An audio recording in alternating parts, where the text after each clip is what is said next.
What do you think the difference is between your mindset and the mindset of those student athletes now who are seeking those services? The mental health thing.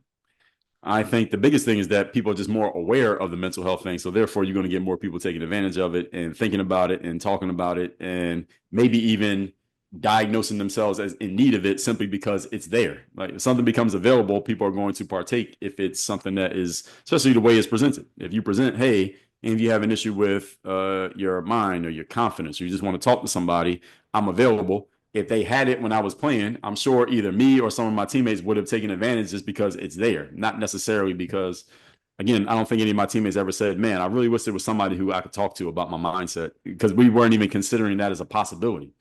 The, the difference between your mindset of not needing it versus the mindset of these student athletes now who are not only thinking about it and Mm-hmm. needing it, but requesting it from their athletic departments and then seeking the services. Right.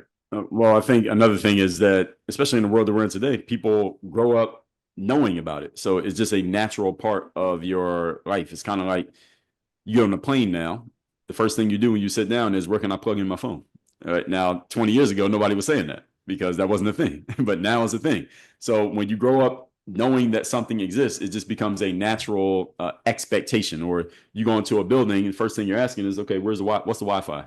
Right. 30 years ago, nobody was asking, what's the Wi-Fi? What's Wi-Fi? We didn't know what that was. So when you just have something as a normal part of your life, you just have an expectation of it. And eventually you partake in it. And hopefully it's helping them. I mean, I'm assuming this helps. I know people who focus on the mental health aspect for athletes and things like that. So obviously there's a market for it. And I think that it is useful because there are a lot of people out there who really do want to talk and they really do want to just get their thoughts out of their heads. Even these days, working with entrepreneurs, one of the interesting things that I find is that one of the things they never had is somebody to simply be a sounding board to hold space for them, to just ask them questions about what they're doing and them to just talk it out.